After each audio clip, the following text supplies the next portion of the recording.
I also saw how devastating the news can be. Like, is there any good news? I don't know, because I'm not watching it.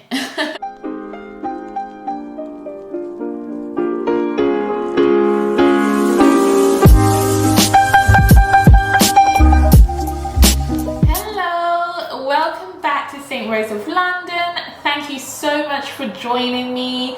I've had a little break, but I'm back. What a world we are living in right now, but let's try and get into it.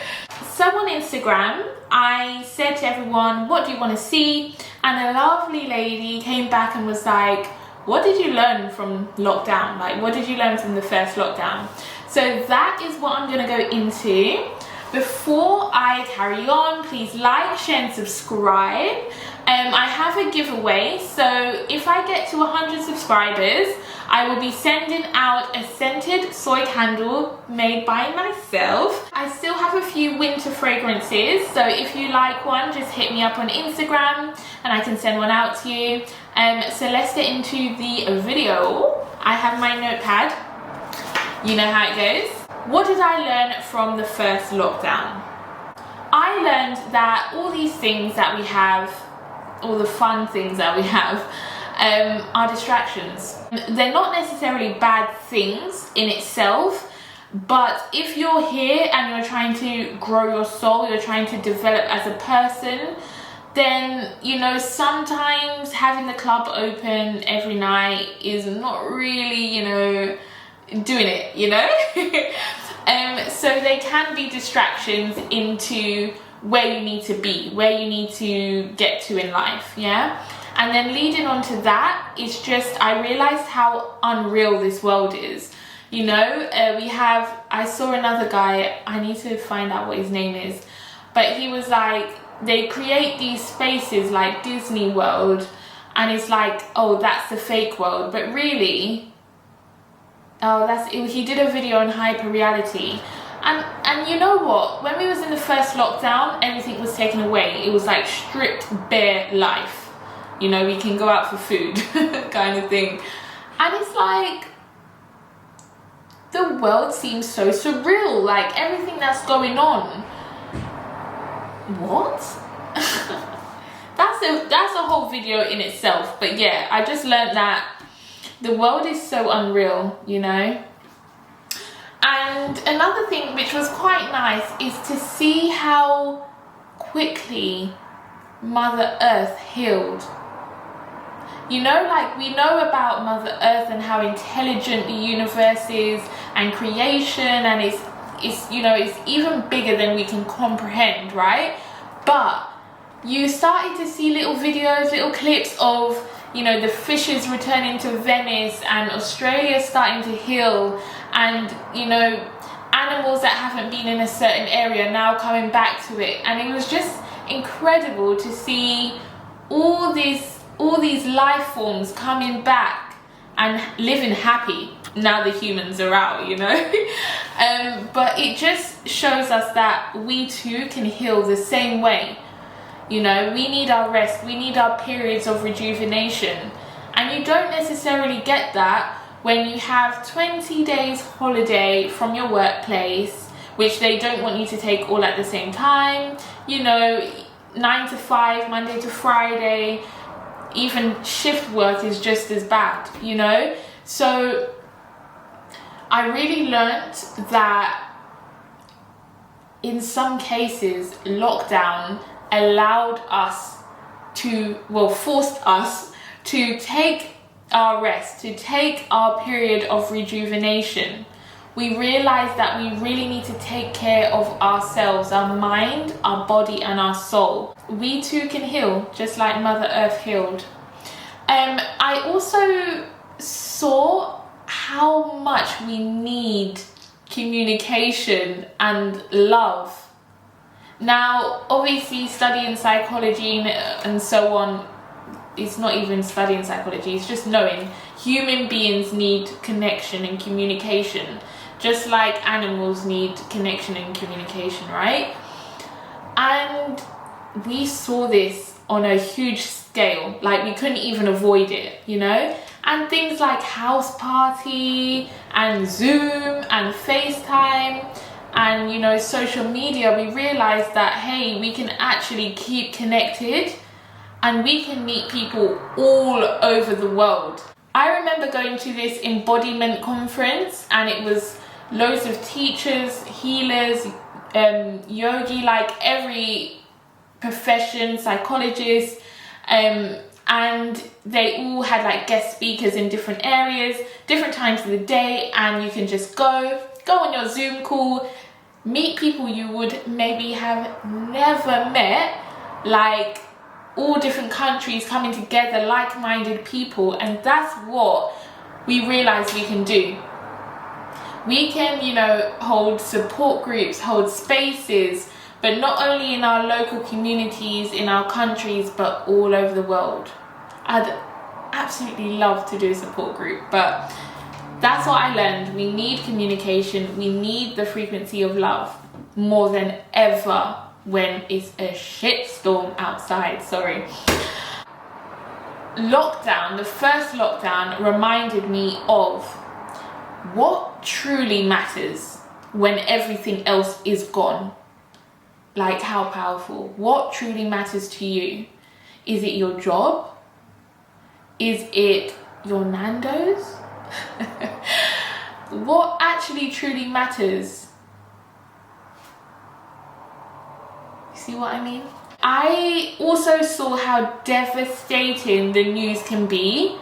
Like, is there any good news? I don't know, because I'm not watching it. But seriously, the news really sucked us in to the pitfall of corona. And especially these announcements, I'm sorry, but it was like every day it was no good news. Cases rising, deaths rising, worldwide fear, chaos, and it was every day, every second of the day. Once the news had ended, like the live streams, then it was repeats and nah. I'm sorry. You can tell I'm triggered. The news can be devastating, and I think what lockdown taught me is that our mental health is so important. And it's not just media and news, it's negative people, negative, you know, posts. It's literally, it could even be yourself, negative thoughts, you know. It's really important that you try and block these things out, because, you know, it's all well and good being happy and positive and stuff and everything is normal, but when these things are not normal and it's harder to be positive, that's when you really need to stay away from this negativity, right? So that's what I learned. Another thing, find a hobby. Now, I feel like this is like a double-edged sword, because loads of people were like baking bread and doing really like doing courses and everything. And although it's good, like it's good to develop yourself and learn new skills and everything, but at the same time, when you're not feeling so great and you're seeing people constantly being like, oh, I did banana bread and you know, and for some people, they haven't found their passion, they haven't found their hobby. You know, baking banana bread doesn't do anything for them but make them feel bad, you know what I mean? So it's a double-edged sword. But I would say is find something that makes you happy. It might not be banana bread, but it will come to you, I promise. So just keep doing things you love, and that's it. You know, that's the bit that makes you happy, that keeps you grounded. For me, I've always loved candles. I use candles all the time in my readings, so I was buying how much candles, and I was like, you know what, let me try and make them. But the thing is, I had been thinking about it for a while, but I didn't want to go to like a course and everything, whatever.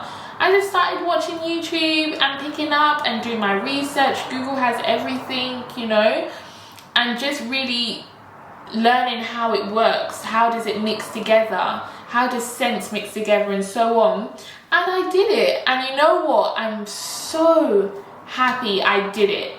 And you know what, that is because of lockdown.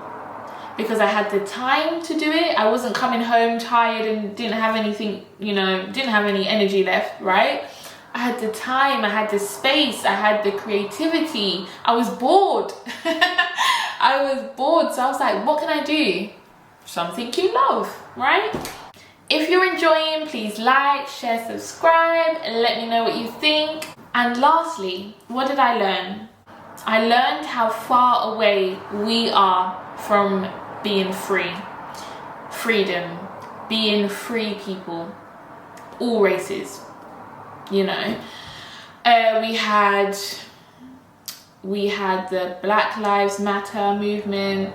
We had natural disasters, which wasn't even getting much airtime because of all this, like, you know, we're just so far away from where we should be. And I'm kind of, you know, I believe in, like, we're moving into a new age and people are waking up and but the thing is, we're still so far from where we need to be. And I don't know if we're lagging behind. I don't know if we're right on time. I don't know. I don't have all the answers.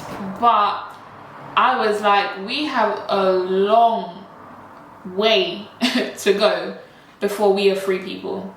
And, you know, that's what I learned. But keeping it on a nice, good note, I'm grateful for the first lockdown. Everyone's experiences were different, and I think we learned how to be understanding. Well, some of us. It's just about being understanding. Not everyone has the same experience. You know, someone could have had a great time in lockdown, had all their family around them, and someone could be the complete opposite, you know. But it's just about understanding. It's about supporting each other. It's about staying awake and staying vigilant about what's happening. And do your research. Before you call people crazy, conspiracies, do your research. That's it from me today. That's a few things I learned from my first lockdown in my life. Hopefully not many more. But we'll get into that in another video. Thank you for watching. Thank you so much for being here. Like, share, and subscribe so I can keep going for you guys. Please message me if you want to talk about anything, or if you need some support or any readings or anything like that. So